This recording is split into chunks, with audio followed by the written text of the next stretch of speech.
평안하세요. 오늘도 주님께서 우리에게 허락하신 참 좋은 한날입니다. 여러분과 사순절 말씀 묵상을 하면서 저도 말씀에 더 깊이 그리고 감사함으로 받을 수 있으니 또 감사한 일입니다. 기도하면서 시작합니다. 사랑과 은혜가 많으신 아버지 하나님, 우리가 주님을 부를 때마다 더 가까이 우리를 불러주시고 우리가 주님을 찾을 때마다 그곳에서 우리를 만나주시는 은혜에 감사드립니다. 예수 그리스도의 십자가를 기억할 때마다 우리가 찬송과 감사하며 살게 되고, 주님의 은혜를 기억할 때마다 오늘 우리가 해야 할 일, 우리에게 맡겨진 시간들, 만나는 사람들이 더 귀하고 소중하게 됩니다. 주님, 은혜로 인도하여 주시옵소서. 힘이 필요할 때 힘 주시고, 연약할 때 위로해 주시고, 주님 우리에게 걸음마다 인도하시고, 무엇보다 주님 말씀 가운데 사는 기쁨이 떠나지 않는 하루 되게 하여 주시옵소서. 우리 예수 그리스도 이름으로 기도드립니다. 아멘. 오늘 우리가 함께 읽으실 성경은 누가복음 20장 19절에서 40절까지 말씀입니다. 그 중에 33절에서 38절까지 말씀을 세번역 성경으로 받들어 읽습니다. 그러니 부활 때에 그 여자는 그들 가운데서 누구의 아내가 되겠습니까? 7이 다 그 여자를 아내로 맞아들였으니 말입니다. 예수께서 그들에게 말씀하셨다. 이 세상 사람들은 장가도 가고 시집도 가지만 저 세상과 죽은 사람들 가운데서 살아나는 부활에 참여할 자격을 얻은 사람은 장가도 가지 않고 시집도 가지 않는다. 그들은 천사와 같아서 더 이상 죽지도 않는다. 그들은 부활의 자녀이므로 하나님의 자녀들이다. 죽은 사람이 살아난다는 사실은 모세도 가시나무 떨기 이야기가 나오는 대목에서 보여주었는데, 거기서 그는 주님을 아브라함의 하나님, 이삭의 하나님, 야곱의 하나님이라고 부르고 있다. 하나님은 죽은 사람들의 하나님이 아니라 살아있는 사람들의 하나님이시다. 모든 사람은 하나님과의 관계 속에서 살고 있다. 아멘. 함께 읽으신 말씀을 중심으로 살아있는 자의 하나님이라고 제목 정하고 은혜 나누기를 원합니다. 예수님이 마지막 주간에 성전에서 가르치는 중에 있었던 이야기입니다. 많이 가르치기도 하셨고, 그 가르치시는 예수님이 못마땅하게 여겼던 제사장들, 그리고 율법학자들, 이런 사람들이 예수님에게 와서 질문하고 시비하고 논쟁하던 그런 때였습니다.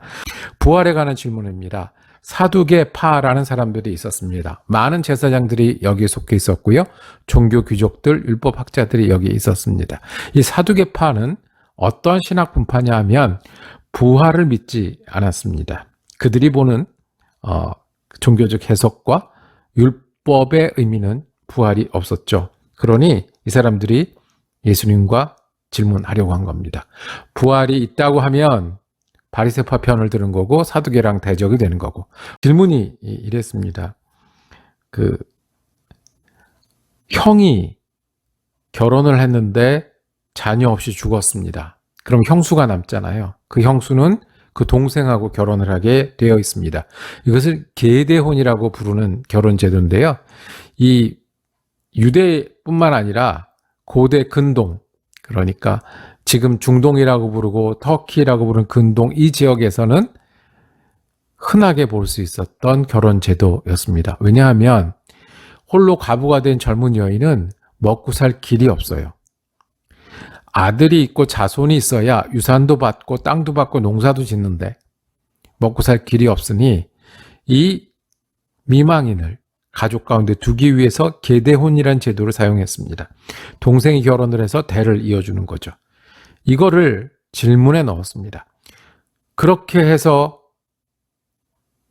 죽은 미망인과 결혼을 하고, 근데 또 둘째 형도 그렇게 죽고, 셋째랑 결혼을 하고, 넷째랑 결혼을 하고, 다섯째랑 결혼해서 7이랑 다 결혼을 했다라고 상상을 해보자. 그러면 부활이 있으면 우리는 부활을 안 믿는데, 당신이 부활을 믿으면, 그럼 부활되면 이 아내는 그 7 남편 중에, 7 형제 중에 누구의 아내가 되겠는가? 예수님이 대답할 수 있는 영역입니다. 왜냐하면 천국 이야기는 예수님만큼 잘 설명해 주실 분이 없기 때문에 그렇습니다. 예수님의 대답은 간단하고 분명했습니다. 너희가 잘못 이해한다. 부활은 하나님 나라에서 다시 태어나는 부활은 하나님 나라에서 영생한다는 그 부활은 여기 일과 다르다. 장가가고 시집가는 일은 여기 사는 동안에 일어나는 일인 거다.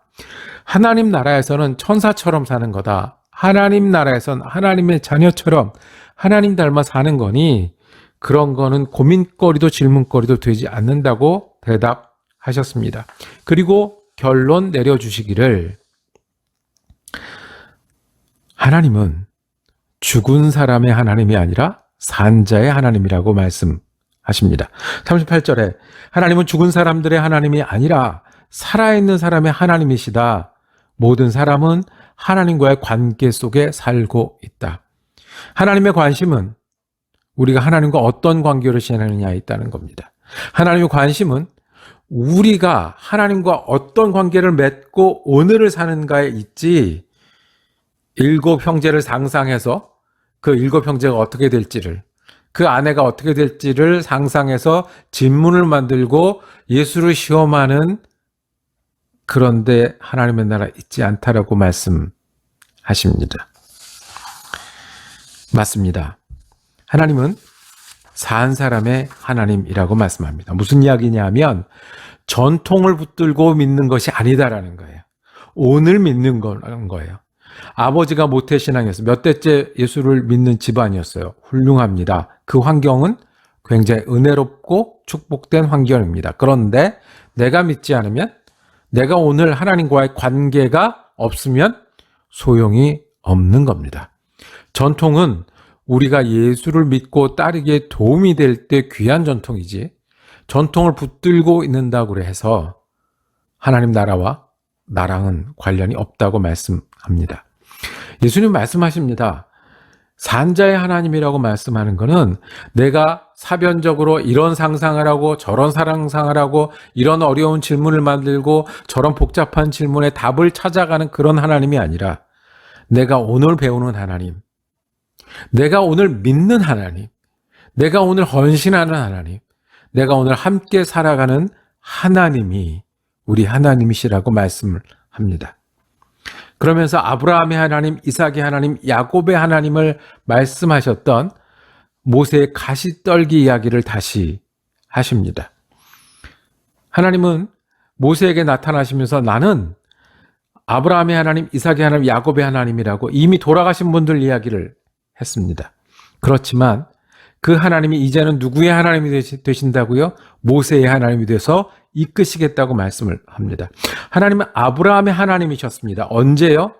이 땅에서 살면서 하나님과 관계를 맺고 살아갈 때, 하나님 명령 듣고 떠날 아브라함, 그리고 평생을 약속을 믿고 살았던 아브라함의 하나님이시라는 겁니다. 이삭은 가는 곳마다 우물을 팠고 우물을 파면서 하나님께 도우심을 구했던 그 하나님이라는 거지, 이삭이 부활을 어떻게 해서 그 이삭의 하나님이 어떤 하나님인데 지금은 나랑, 그게 아니라 이삭의 하나님이 되신 하나님께서 오늘 우리도 우물 파는 곳마다 찾는 곳마다 함께 하신다는 겁니다. 야곱의 하나님이라고 하셨을 때 야곱이 도망하다가 베델에서 만난 하나님, 돌아와서 다시 살게 하신 하나님, 그리고 다시 애굽에 내려가도록 부르신 하나님이 오늘도 야곱처럼 나를 도망할 때도 하나님 되시고 돌아오게도 하시고 다시 출발하시게도 하신다는 그 하나님을 믿는 믿음의 하나님이라고 우리에게 말씀합니다. 과거의 전통은 우리가 하나님을 믿는 데 도움이 됩니다.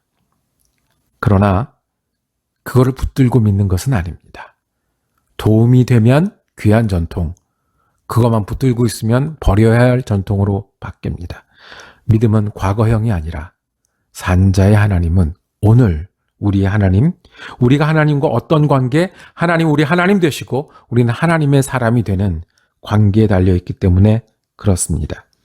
복잡한 질문을 만들고 신학적으로 꼬고 꼬아서 어려운 일에 답을 찾는 일이 신앙에 유익을 줄 수는 있으나 그것이 믿음이 아니라고, 예수님을 찾는 사람들은 오늘 예수님과 내가 어떤 관계이고 얼마나 가까이 있고 어떤 일을 함께 하는지를 살피는 것이 믿음이라고 말씀을 합니다. 여러분들의 믿음이 과거형입니까? 아니면 현재형, 오늘입니까?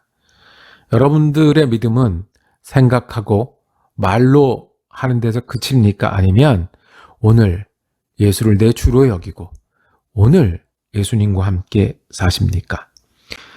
하나님은 산자의 하나님이십니다. 오늘 우리가 살 때 아브라함이나 이삭이나 야곱이 그랬던 것처럼 우리도 벌어먹고 살기 힘든 시간을 삽니다. 우리 주변에도 가족들이 깨어져 나갑니다. 꿈보다 현실은 참 어렵습니다. 그런데 하나님이 거기서 우리 하나님이 되십니다. 우리가 배울 하나님, 우리가 믿을 하나님, 그리고 우리가 따를 하나님. 오늘 하나님은 우리에게 어떤 하나님이십니까? 얼마나 가까이 계시고 얼마나 힘을 주고 계십니까? 기도하겠습니다. 살아계신 자의 하나님이라고 하신 주님, 우리가 오늘을 삽니다. 과거형이 아니라 오늘 현재형의 믿음이 우리 믿음이 되게 하여 주시옵소서. 아브라함이나 이삭이나 야곱에게 하셨듯이 오늘은 우리의 하나님 되어 주시옵소서. 내 주님 붙들고 오늘 믿음으로 사는 귀한 한 날 되게 하여 주옵소서. 우리 주님 예수 그리스도의 이름으로 기도드립니다. 아멘. 말씀 묵상 함께 할 수 있어서 감사했습니다. 노트도 하시고 묵상도 계속하시고 내일 누가복음 말씀 이어지겠습니다. 은혜로 한 날 되시기를 축복합니다.